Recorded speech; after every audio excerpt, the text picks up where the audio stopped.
여러분 모두 건강하셨으면 좋겠습니다.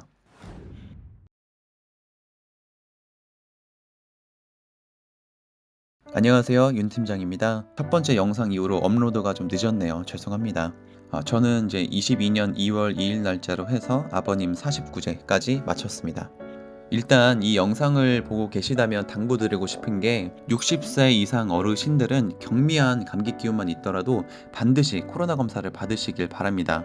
나중에 알게 된 것이지만 코로나 감염 초기에는 쓸 수 있는 약도 많고 어떤 병이나 마찬가지겠지만 위중증이 되기 전에 치료를 받기 시작하면 치명률을 현저히 낮출 수가 있다고 하네요.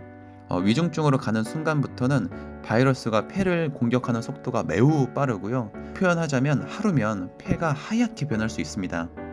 저희 아버님도 예상되는 코로나 감염일 이후로 계속 감기 기운이 있었어요. 그런데 열이 안 난다는 이유로 이제 예정된 부스터 샷을 맞으시게 된 거고요. 그 이후로는 좀 더 악화되기 시작합니다. 일단 입맛이 없어서 밥을 잘 못 드셨고요. 뭐 한두 번은 땀이 뚝뚝 떨어질 정도로 심한 몸살 기운도 있었고 오한도 있었습니다. 근데 이게 또 오히려 백신을 맞고 나서 그러니까 약간 경미한 백신 부작용인 줄 아셨다고 하더라고요. 그리고 정작 입원하기 전까지 열이 안 났습니다. 체온은 항상 36.5도 부근이었고 병원에 가서 엑스레이도 찍고 했는데 아무것도 보이지 않았었고요. 그런데 이제 나중에 진료 기록을 보니까 딱 입원할 때 측정한 체온이 37.7도였고요. 이미 이때는 염증 검사했을 때 폐의 염증 수치가 너무 높았다고 하더라고요. 이 과정에서 좀 아쉬운 부분이 있는데요. 여러분 백신을 맞으신다면 꼭 백신 맞기 전날에 PCR 검사나 자가진단 키트로 감염 여부를 먼저 확인하고 맞으시길 바랍니다.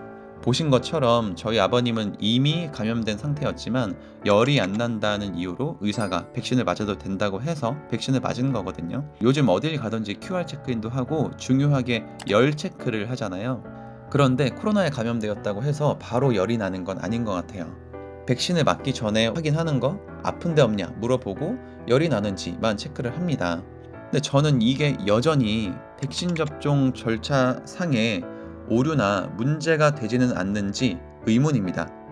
코로나에 감염된 무증상자가 백신을 맞아서 뭐 오버도핑이라고 할까요?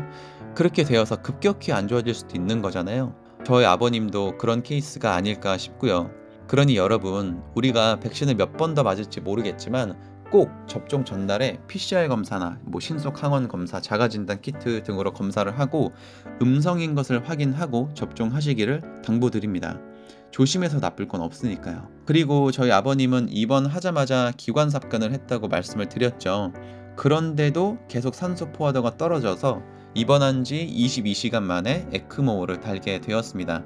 그 당시에는 에크모가 뭔지도 몰랐는데요. 일단 아버님의 폐렴이 급속도로 진행된 까닭인지 아버님 폐에서 이제 산소를 녹여서 혈액으로 공급을 하지 못하니까 산소 포화도가 계속 떨어져서 또 달게 된 거고요. 에크모는 쉽게 말하면 환자의 목이나 사타구니에 구멍을 뚫고 정맥혈관에 관을 연결을 해서 혈액을 뽑아서 산소를 녹여서 다시 몸으로 집어넣는 혈액투석기라고 보면 됩니다.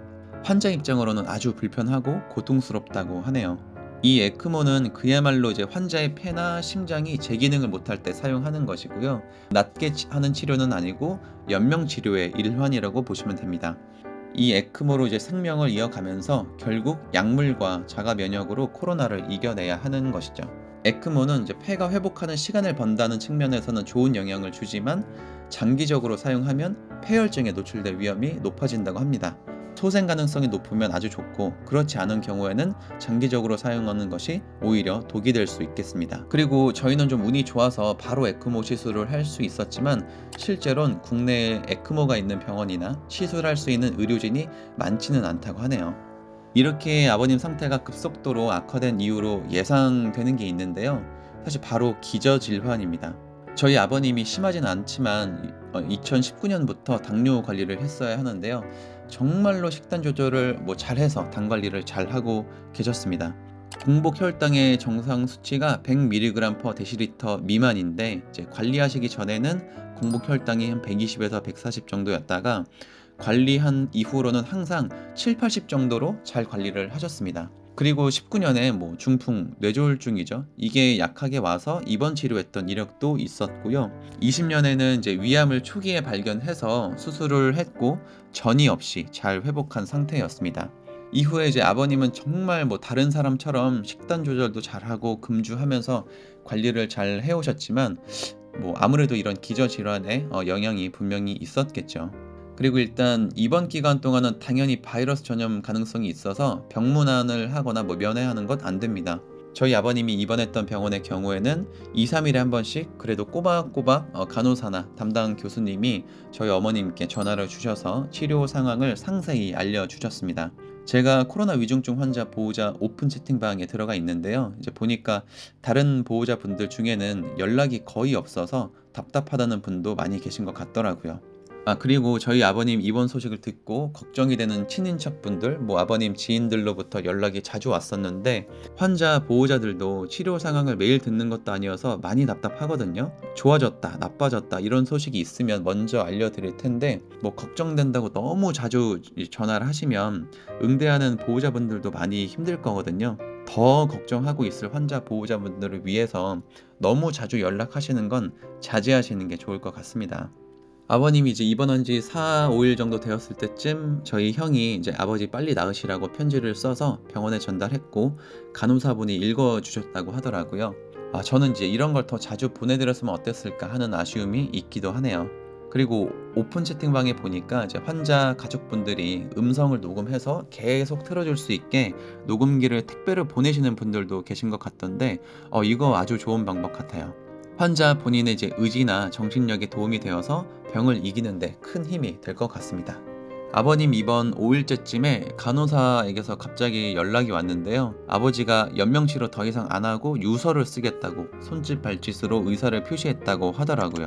아버님 생각에는 이제 병원비도 걱정하고 하셨겠죠. 남아있는 가족들에게 병원비를 짊어지게 하고 싶지 않았겠지만 저희 가족 입장에서는 입원하고 고작 5일밖에 안 되었고 저희 가족들은 이때도 금방 낫고 태어나실 거라고 100% 믿고 있기도 했고 뭐 저희 아버님이 뭐랄까 좀 평소에 엄살이 살짝 있는 편이셨거든요. 저는 솔직히 이 얘기 듣고 아버님이 엄살 부린다고 생각을 했어요.